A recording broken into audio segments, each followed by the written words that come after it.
Let's begin by telling you that President Bola Tinubu has arrived Malabo, the capital of Equatorial Guinea, for a three-day official visit. The president, who arrived the presidential wing of the Malabo International Airport, was received by the Prime Minister of the country, Manuela Roca Bote, on arrival. President Tinubu's visit is on the invitation of his Equatorial Guinean counterpart, President Teodoro Obiang Nguema Mbasogo. The private meeting between the two presidents will be followed by signing of bilateral agreements focusing on various areas, including oil and gas, security, and others.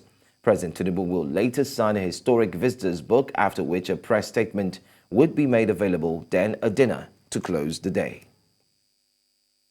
The Speaker of the House of Representatives, Abbas Tajudeen, has withdrawn the Counter Subversion Bill and other related draft legislations following widespread public concern. The withdrawal was announced in a statement issued by Special Advisor on Media and Publicity Musa Abdullahi Krishi on Wednesday. The decision was said to have come after extensive consultations with various stakeholders and a careful assessment of the nation's current circumstances. The Counter Subversion Bill, which was introduced on July 23, 2024, sparked public debate and raised concerns about its potential impact on civil liberties. According to the proposed legislation, anyone who destroys a national symbol or a place of worship shall be liable to the same punishment. Earlier, we were joined by legal practitioner and public affairs analyst Tunji Abdul Hamid, and he had this to say. They also pass the law, and they will see anybody who is against that law as an anti, they are not respecting them. You see, we have leaders in this country who believe that whatever they take a stand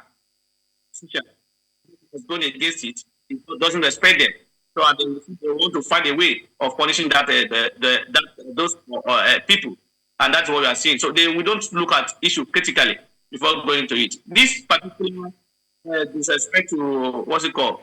I was expecting them to, if they can propose law to that effect, why not also propose law that failure of government to provide amenities, securities should be punished? Because under our law, the inability of the government to provide economic needs, to provide social welfare or whatever they need, they are not enforceable. So I was expecting them to also do that. And they're looking for progress. But it's personal interest. And most of our law are driven by personal interest. And that's why they're not. In the meantime, the Council of State has described a recent protest against bad governance in the country as an attempted regime change. The council, comprising former presidents and heads of state, the President of the Senate and Speaker of the House of Representatives, the serving and retired Chief Justice of Nigeria, as well as state governors, also passed a vote of confidence on President Bola Tinubu's administration. Briefing State House correspondents after the meeting holding for the first time under President Bola Tinubu's administration, the Minister of Solid Mineral Development, Dr. Dele Alake, said the council praised Tinubu for resisting a forcible takeover of government. He said the #EndBadGovernance protest was not a protest but a movement, adding that the Council of State thought that nobody should be allowed to truncate the hard-earned democracy and that any change would be through the ballot box and not by insurrection. To react to this, we are joined by a member Lagos Congress #EndBadGovernance Nigeria Movement, Lagos Chapter, Sheikh Hasina. Thank you so much, Mr. Sheikh, for joining us. Yeah, thank you for having me. Good morning. All right, so let's start off first, Mr. Hasina, by asking how do you respond to the Council of State's characterization of the EndBadGovernance protest as an attempt to actually change the regime or a regime change? Do you think this label is justified? Well, I think it's start Nigerian states response to the men of millions of Nigerians across this country who are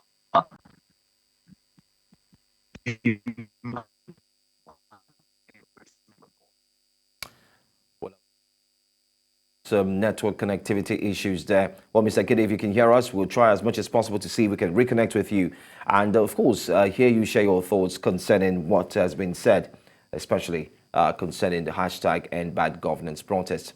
Well, let's move on now to security matters. Security stakeholders in Nigeria have called for efforts aimed at developing the nation's indigenous production capacity of military hardware and consumables and strengthening of Nigeria's military industrial complex. This was as they converged on the nation's capital, Abuja, for the Made in African Defense Industries Conference and to mark 60 years of Nigeria's Defense Industry Corporation. They say the conference will present opportunities to share ideas, promote innovation and providing networking opportunities for defense cooperation among sister nations on the continent. In August 1964, born out of the visionary mandate to support and enhance the operational capabilities of the Nigerian Armed Forces. Our founding mission was clear: to ensure Nigeria's self-reliance in the provision of essential military hardware and equipment. This was not just a strategic move for defense purposes, but a bold step towards fostering technological advancement and industrial development within Nigeria. As we reflect on the security challenges grappling our respective nations today, there is a growing imperative to fully develop our indigenous production capacities and strengthen our military-industrial complex. This conference therefore sets the stage to share ideas, promote innovations, and create networking opportunities for DICON and other defense-related industries in Nigeria. Over the past 60 years, DICON has made a significant contribution to our nation's defense architecture, providing the Nigerian Armed Forces with essential equipment and supporting the development of our military capabilities. Therefore, we take immense pride in this legacy of resilience and innovation. Made in Africa Defense Industries Conference, which I'm honored to declare open today, is the platform for forging strategic partnerships to enhance our capabilities and promote regional security.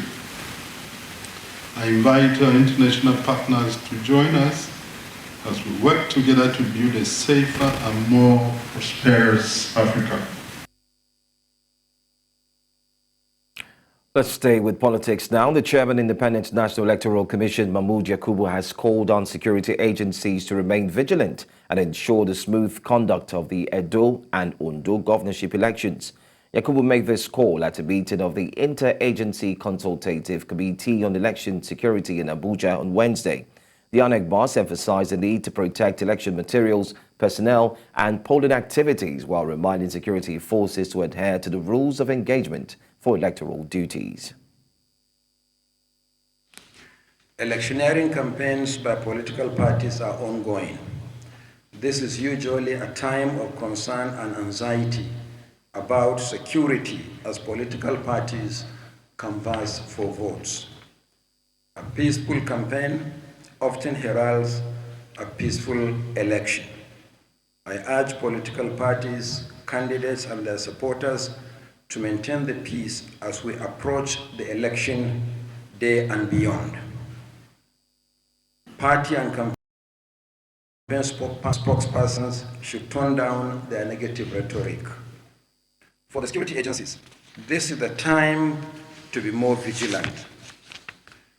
You should leave no stone unturned in dealing with any real or potential threat to the conduct of peaceful and transparent elections. Already, concerns have been expressed about the possibility of armed state and non-state actors disrupting processes. With just 37 days to the Edo governorship election and 93 days before voters in Ondo State go to the polls, we should continue to work together to ensure that the training of election officials, logistics for the movement of personnel and materials, polling and collation activities are not disrupted in any way. Elsewhere, the Kogi State chapter of the Social Democratic Party has accused the current government of wide-scale corruption and mismanagement of public funds. Several members of the state chapter spoke to newsmen in Abuja, alleging that billions have been siphoned, with anti-corruption agencies being unable to bring the past and current governors to book. We wrote petition to EFCC, to ICPC, to the Inspector General of Police. The corruption going on within this first quarter of the year, as at July, over 45 billion at Enter Kogi State. What do we have to show for it? The only hope of Nigeria, of a better Nigeria now, is through our electoral process.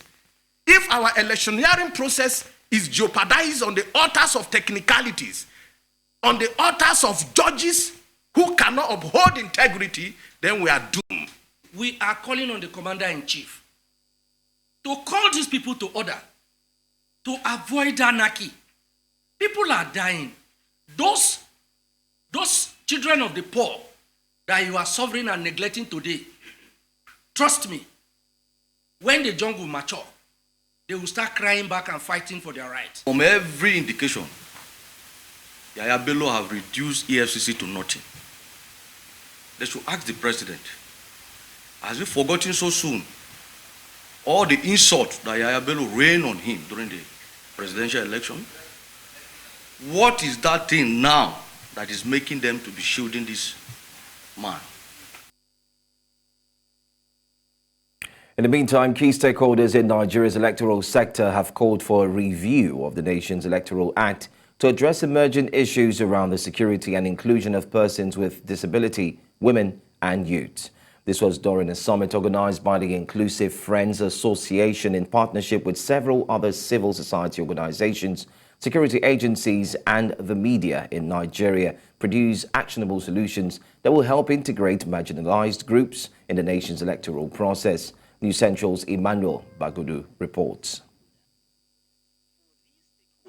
The current Electoral Act in Nigeria, which was used during the 2023 general elections, is deficient and has not catered for the needs of the marginalized groups in the country. While giving instances, they called for urgent action by relevant agencies. The first day you come out to contest for an election, every form of weapon that can be used against you will be used. Your personal life will be on the table. Things that you've done and never imagined will be said against you. So I always tell women, allow them to bring it on, but you have to develop a thick skin to be able to resist it, because even the men are faced with that. The electoral processes for this marginalized group, how was the process for each of these groups? What were the gaps that were identified, and how can we come up with solutions? Those are the things we're looking at. And you all will agree with me that the judiciary plays a very crucial role in the electoral processes these days, looking at how it's beginning to look like, or it has become a trend where the judiciary determines what the outcome, the final outcome of the elections would be. How inclusive is our electoral process? We talked about not too young to run, and they reduced the age qualification. But whatever, not too poor to run, our electoral process is highly monetized. If you are not very rich, if you don't have deep pockets, you cannot contest. One of them has to do with the accessibility of the voting venue, and also the voting materials. You know, we have different clusters and different strata of disability. Now, the challenges to each of these strata are peculiar. For example, the challenges faced by a visually impaired person is quite different from somebody who is physically, challenged. They say the conversation must continue so as to birth actionable solutions in line with addressing the trend of disenfranchising women, youths, and people with disabilities in the nation's electoral process. Security issues, and of course the judiciary issues around that, how we can come up with solution on how all of this various processes work to benefit the most marginalized group. We want more sustainable solutions where there's a uniform waiver fee, or there are uniform conditions that can be met by anyone, so that people who are competent, you don't have to be a money bag. Once you have the drive, the ambition, the skill, the know-how, why can't you be given that opportunity? They are calling for more inclusion of marginalized groups in the country. In Abuja for News Central, I am Emmanuel Bagudu. Well, away from that, victims of the tanker inferno that claimed 8 lives and destroyed several homes in Omenta, Okwe, local government area of Delta State, are calling on Governor Sheriff Oborevori and other relevant authorities for urgent assistance to rebuild their lives. News Central's Austin Azu visited the community 3 months after the tragic incident and has this details. This is Omenta community in Okwe local government area, Delta State. This burnt tanker you are seeing here was the one that skipped off the road 3 months ago due to the bad east-west road. It came to this particular area, exploded, killed about 8 persons. The governor was here on that very day to console the people. However, 3 months after, how has life been for these people who have been displaced from their homes? It has been so terrible, struggling to survive. Even up till now, I do not have house of my own. I'm still struggling with my brother. And my husband is still with one of his friends too, because we don't have house for now. And we are just managing ourselves for now. We are not even together now because of things are very rough. The 8 soldiers that gone during the incident, the families as it stands now, they don't have anywhere to stay, no home. All their business have been collapsed. We don't have anybody that help us. We just struggle to help ourselves to come up again. A pregnant woman and a nursing mother who survived the accident recall how the disaster struck without warning, claiming the lives of their loved ones and leaving them homeless.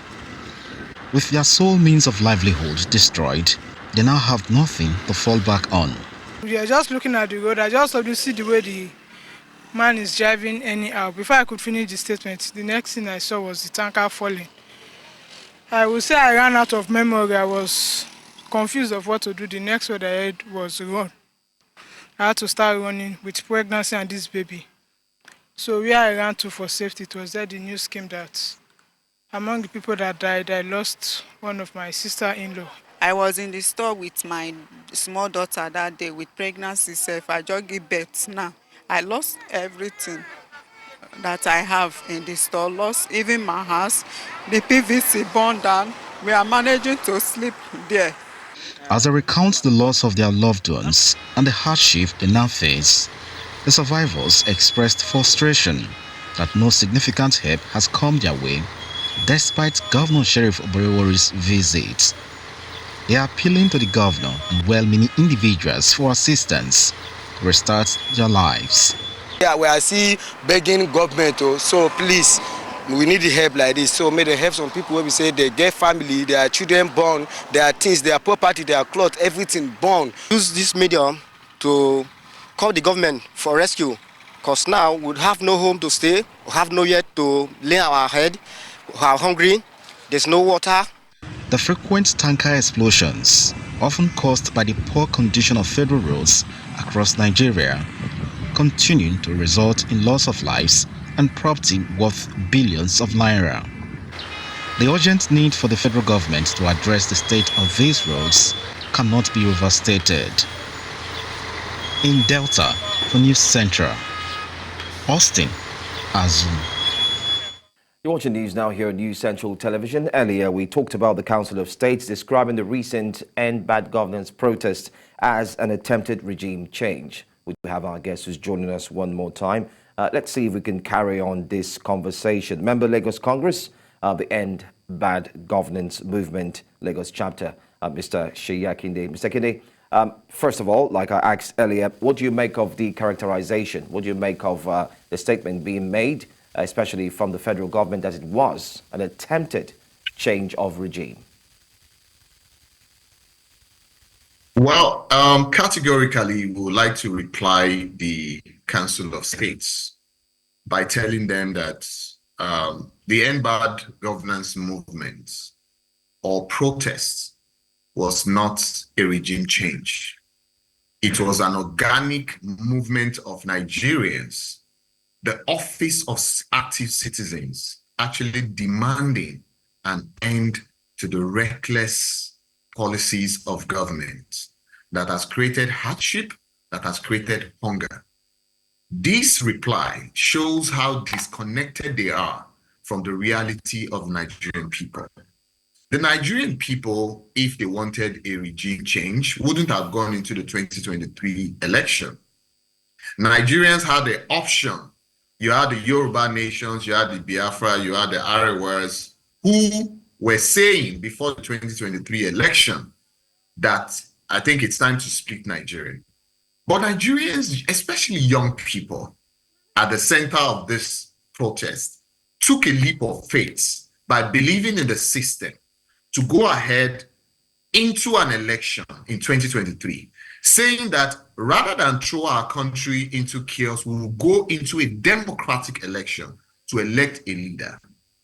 So, saying now, Nigerians went into that, we voted, the vote did not count it. There were discrepancies with the way INEC handled that election. Nigerians have actually moved on.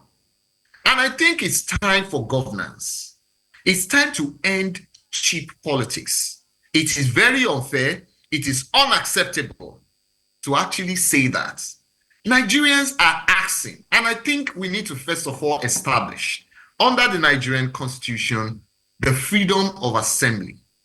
Protest is guaranteed under the Constitution of Nigeria. So at every time Nigerians feel that their government actually introduces policy that are against the will and the generality of the Nigerian people, we will hit the streets. All right. And there's no apology about that. Well, Mr. Kende, what are your thoughts? I mean, the Council of State actually asserted that any change, if at all, should actually be pursued through the ballot box and not through any form of insurrection or protest. What's your thought about that? Well, we don't have a problem with that. 2027 is just a few years from now. And I'm sure this government will never recover from this. Because, you see, these Nigerians have just 1 year, this first year and the second year for governance. By next year, they'll start preparing for 2027. And I'm sure when that comes, Nigerians are going to kick out this government. Nigerians are going to elect a new government. So this government should just wait. We are saying that we would hold government responsible. If you have campaigned to promise Nigerians that you would bring down the cost of fuel, you would upgrade the quality of life of Nigerians, that you would give us healthcare, and there will be good governance, and there will be hope. That is exactly what it is. But this government has failed to actually meet up with that obligation. Rather than that, this government wants to gaslight the citizens who are now doing the role. Nigerians are playing the role of active citizens. And that is what the End Bad Government protest is all about. They need to come to terms that this has come to stay. Going forward, we're going to be holding government accountable from local government to state to the federal. And this is not going to stop.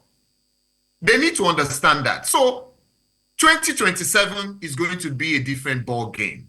We're not just going to wait until 2027.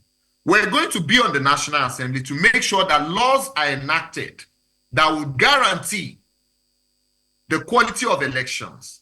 And what happened in 2023 will not happen again. That is a guarantee because this movement has actually come to stay. The problem of this government and the political elites who continues to milk Nigeria dry is that for a very long time, they succeeded in dividing Nigerians.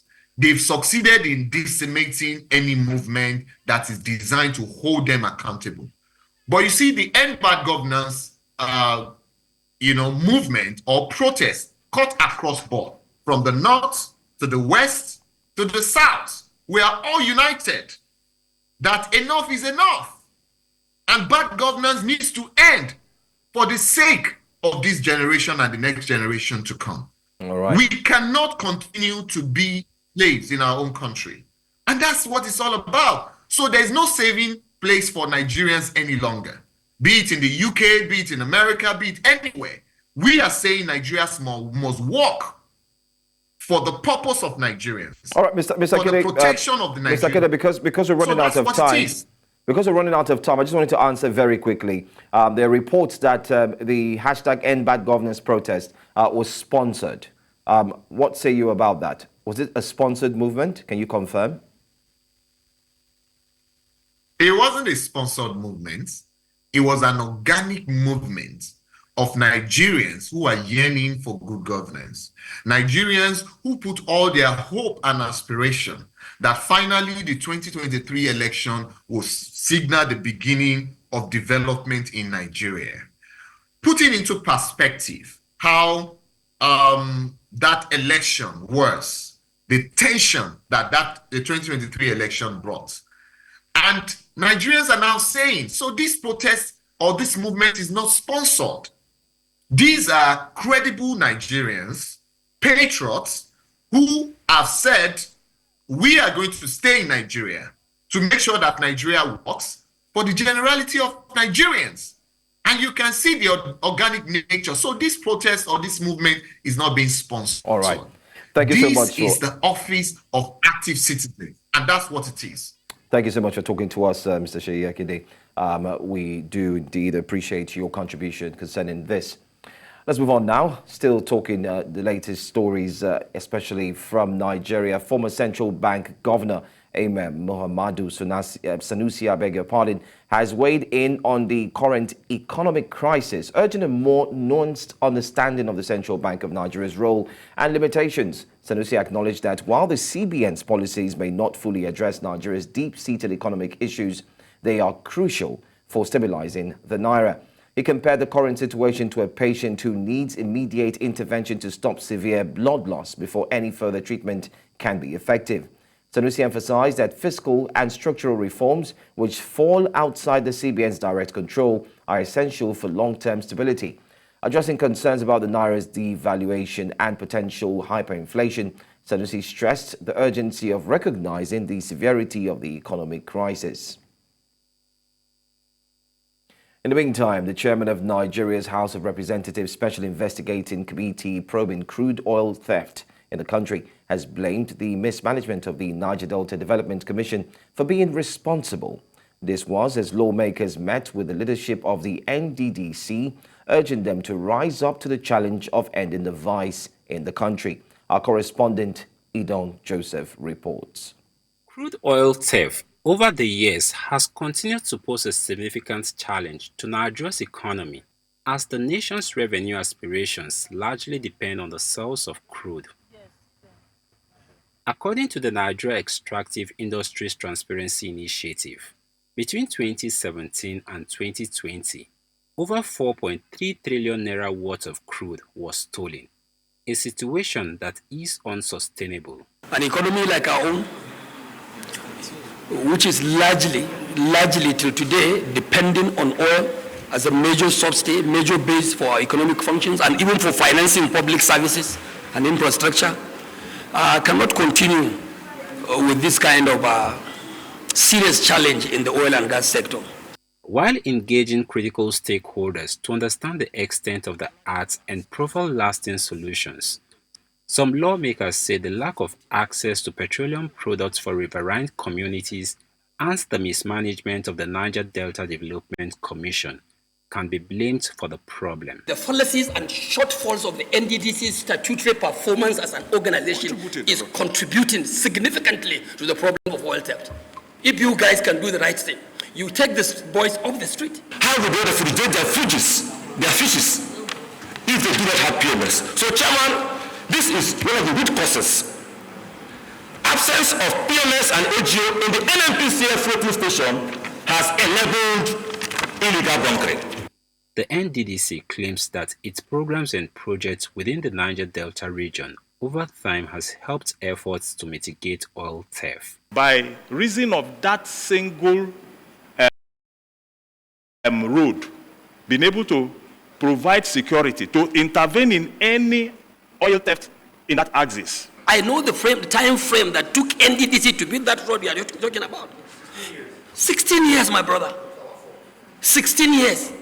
Building 28-kilometer road. Whether it was you are making or not, is that the right thing to do?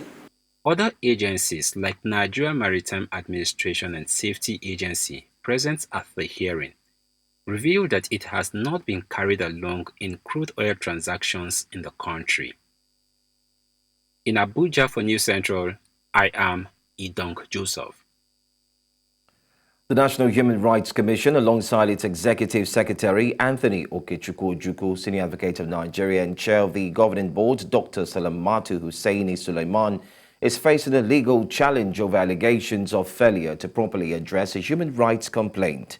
The lawsuit stems from an incident that occurred on the 7th of March 2023 in Jota, Benue State, where alleged operatives of the military's Operation Well Stroke reportedly attacked the community, leading to a death, serious injuries, and the theft of nearly 100 motorcycles.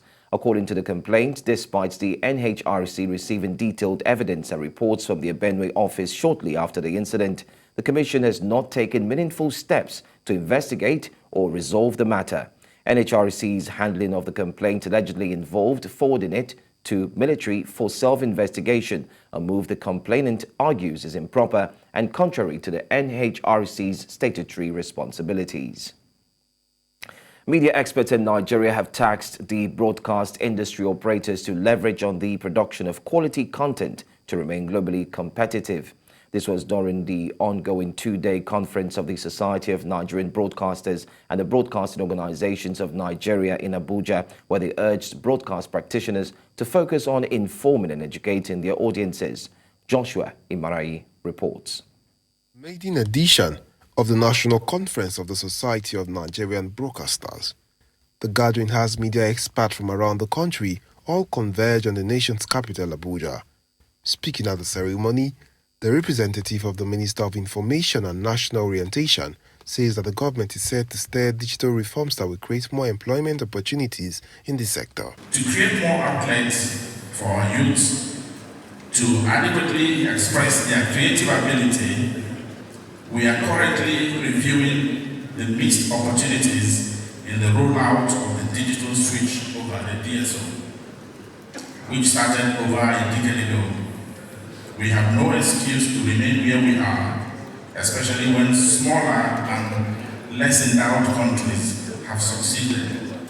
Other experts present urge broadcasters to produce content that drives national development. If we take note about why we should build a nation of peace, harmony, and togetherness, it behoves on all of us, as parents, as students, as wards and children, to begin to create content that unites, content that promotes, content that will remove fear of an unnecessary anxiety from us. We are faced with the challenge of maintaining editorial integrity in an environment where the line between content creator and consumer is increasingly blurred.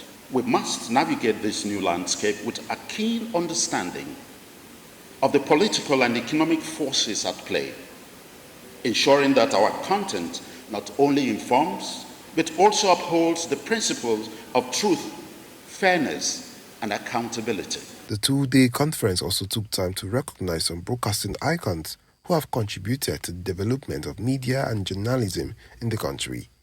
In Abuja for News Central, I am Joshua Imarai. Allottees of an estate in Umaya may lose their property over alleged moves by the host community to reclaim their land. The community allegedly moved in bulldozers into their estate and demolished some structures. News Central's Chinwe Ugele has details. Located in Ohia off Umaya Expressway, was acquired and allotted to citizens, most of whom civil servants, from 2019 by the Abia State Estate Development Agency. Most of the spaces had been secured by owners with walls and fences, awaiting real construction until recently, when those identified as community youth allegedly began the destruction of a part of the estate. As a civil servant, I gained being as a civil servant because I paid for it. The manner of the demolition will certainly make it difficult for people to identify their spaces. The road network is destroyed, the fences are destroyed. It's just like a desert that you can't actually say this is your particular plot. Some of them are appealing to the governor to intervene and restore their property and also stop further action by the community. Since it's a government allocated land, they should be able to resolve it, send a surveyor to retrace it, give us a portion, then call them, bring to both people that did that, who have invested a lot there. Our money will have spent in money and trying to fence over there. And if he can't wage in now, we will all be in trouble somehow. I can't fight the community alone. Neither any of us can fight alone, except the government will just come in. The claims that the community swore to reclaim their lands could not be substantiated by anyone from the community contacted, as the youth chairman referred me to the President General Longman Nwachukwu, whose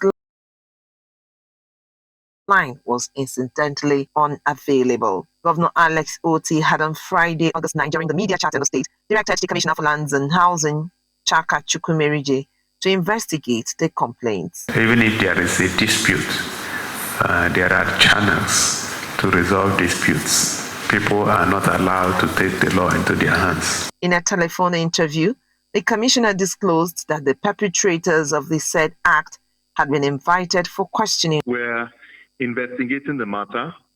Certain names have been sent to us as being behind the destruction. We have extended an invite to them just to gather more information and facts before we follow through on the next step. If government fails to act fast to settle whatever disputes exist between the community and allottees, it will result to loss of property, money, and become an encouragement for anyone to take laws into their hands.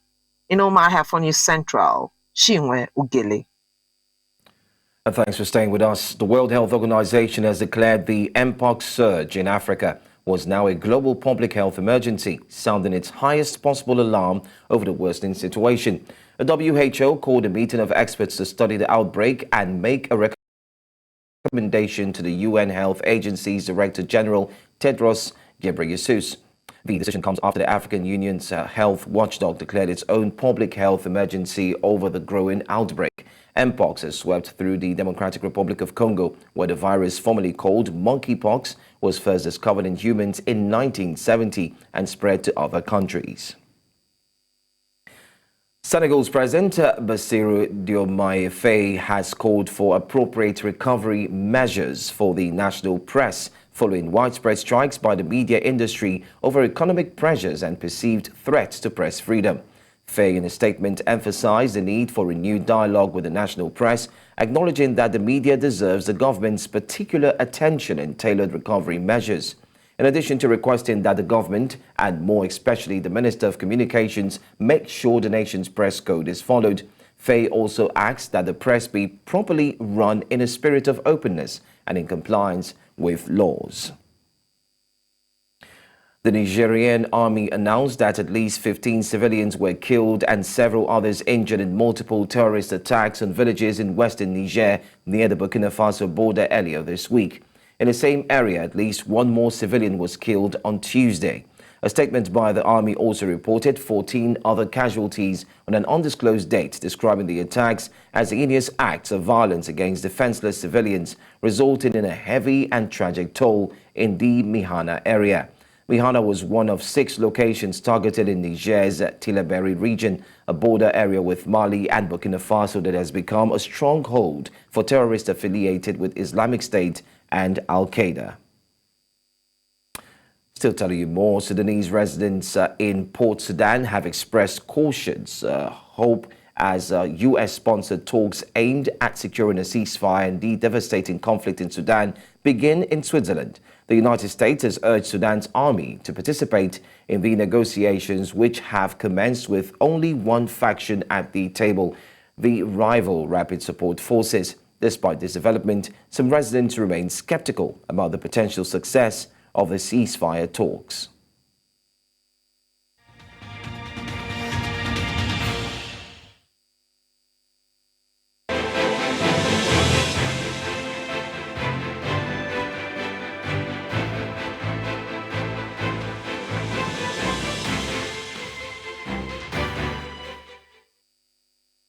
Former U.S. President Donald Trump has criticized the Democrats' economic record during a rally in North Carolina, just 2 days ahead of a scheduled visit by his new rival, Vice President Kamala Harris, who will also address the state on the same theme. Speaking to supporters, Trump, the Republican president candidate for 2024, urged the crowd to vote for him, promising to boost incomes and savings if re-elected. With 4 more years of Harris, your finances will never recover. They're never going to recover. Our country will never recover, frankly, more importantly. It will be unrecoverable. Vote Trump and your incomes will soar, your savings will grow, young people will be able to afford a home, and we will bring back the American dream bigger, better, and stronger than ever before. Do, right? Everything Kamala Harris touches turns bad. It all turns bad. San Francisco was a great city. Now it's unlivable. California was a great state. Now it's unlivable. She breaks everything just like she broke the border, broke our economy. But soon we are going to fix What happened to her laugh? I haven't heard that laugh in about a week. That's why they keep her off the stage. That's why she's disappeared. That's the laugh of a crazy person, I will tell you. If you haven't known it, it's a crazy...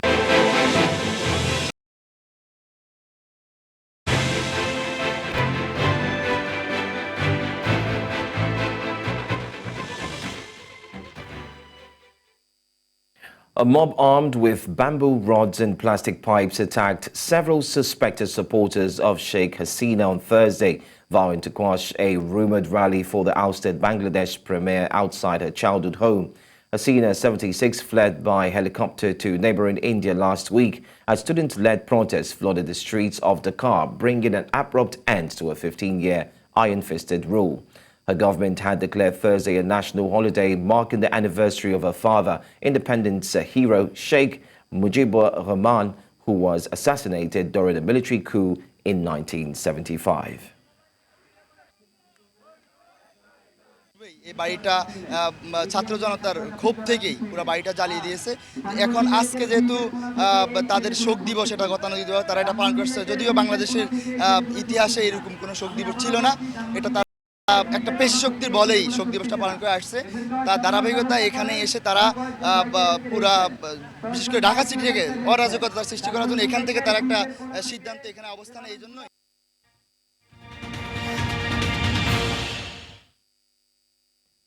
Nigeria Women's Football League champions Edo Queens have qualified for the semi-final of the WAFU Zone B CAF Women's Champions League qualifiers after defeating Hasakas Ladies of Ghana 3-0 in Cote d'Ivoire. Forwards Chioma Moses and MM Essien opened the scoring for Edo Queens in the 54th and 64th minutes, while captain Sulat Abidin scored the third goal 10 minutes from time.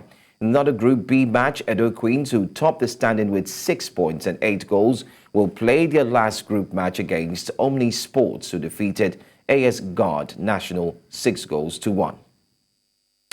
And let's talk about the Premier League now. Manchester United captain Bruno Fernandez has signed a new contract that will keep him at the club until June 2027, with the option to extend for another year. The Portuguese midfielder, who joined United in 2020 and has scored 79 goals and provided 67 assists in 234 appearances for the club, and had signed a previous contract in 2022, which ran until 2026. Fernandez, who replaced Harry Maguire as United's club captain in July 2023, has gotten the trust of coach Erik ten Hag, despite coming under intense criticism at times from former United's keepers Gary Neville and Roy Keane. FA Cup winners Manchester United will begin their Premier League campaign at Old Trafford on Friday against Fulham. Kylian Mbappe struck on his Real Madrid debut to help his new side claim a record 6th UEFA Super Cup win with a 2-0 win over Atalanta on Wednesday in Warsaw. Federico Valverde broke the deadlock from close range for the Champions League holders in the 59th minute after the Italian Europa League winners held their own in the first half. France international Kylian Mbappe rifled home in the 68th minute after Jude Bellingham spotted his run in the box to seal the victory. Madrid's triumph ensured coach Carlo Ancelotti equaled former Los Blancos coach Miguel Munoz on a joint record 14 titles won at the helm of the club.